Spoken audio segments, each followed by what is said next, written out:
I've been building computers ever since I was 15 years of age, and in this video I'm going to take you through a high-level overview of each part that makes up what we call a computer and what they do. If you're just getting into computers or planning on building a PC, then this is the video for you. Let's get started with the basics, the case. It may seem very obvious, but the case houses all of your components. 9 times out of 10, it's made of plastic unless you are going for more high-end models, and it usually will contain a number of different sections and mounting points for you to install everything.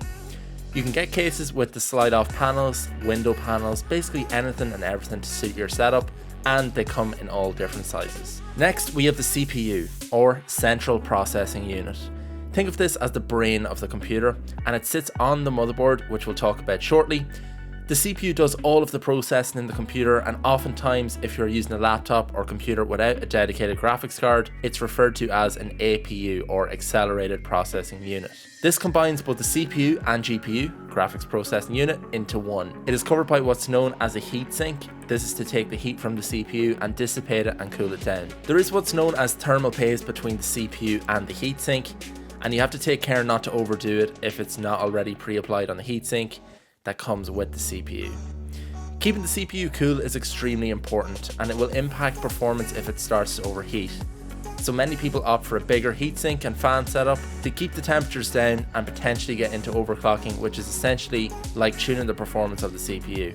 You can overclock pretty much every part of your PC, but you don't have to worry about that, and 90% of people will probably never overclock their computer. Some common names you might have heard that make great CPUs are Intel and AMD. Okay, let's get on to the RAM, or random access memory. Depending on the type of motherboard you have, it'll come with a different number of memory slots. The standard amount is 4, other motherboards range depending on size and price point. RAM acts almost like a temporary holding place for items your computer may need quickly. For example, if you open a few Chrome tabs and then go into a game, RAM stores where you were on that previous application. Similarly, any time you want to play a game from your computer's hard drive or watch a YouTube video, all of the data that your computer's processor, the CPU, needs to play that game or watch the movie is stored in RAM. This is so that your processor can get to it quickly. RAM has all different types of speeds and amounts. Nowadays, for all of your games, you'd be looking at least 16 gigs of RAM, as modern games are so memory hungry.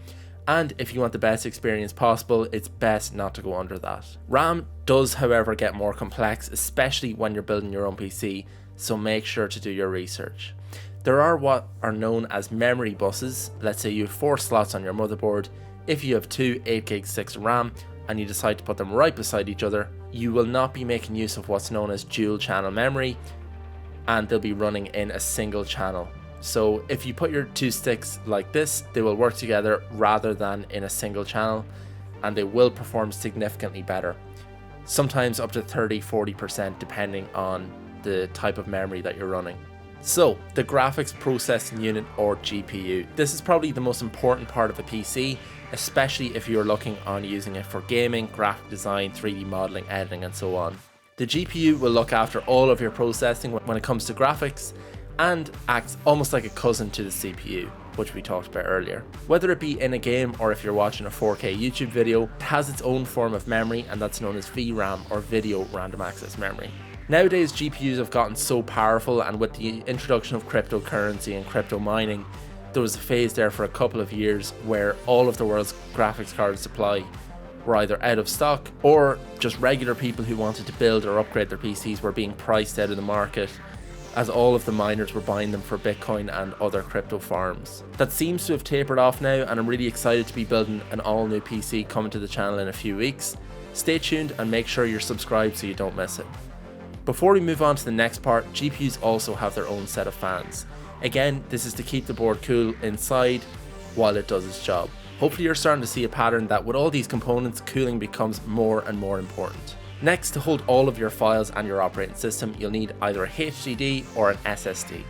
Hard disk drive or solid state drive. Hard disks have a magnetic disk that spins, and the data is written on that disk and overwritten once you delete something and rewrite onto that existing portion of disk.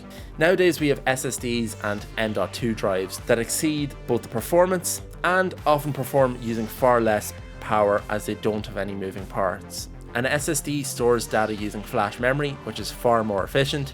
SSDs do have a tendency to be more expensive than traditional hard drives, however that trend seems to be changing now and you can definitely get some bargains out there. M.2 drives sit directly on the motherboard and are likely what I'll be going for when I'm building my new PC, whereas the likes of SSDs and HDDs go into SATA ports that are on the motherboard. Now to connect everything, we have the motherboard. This sits front and center of your setup and everything connects into it.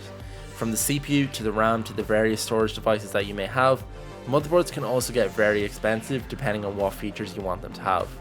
Having integrated Wi-Fi as an example, the motherboard is also responsible for what you see on the rear I/O.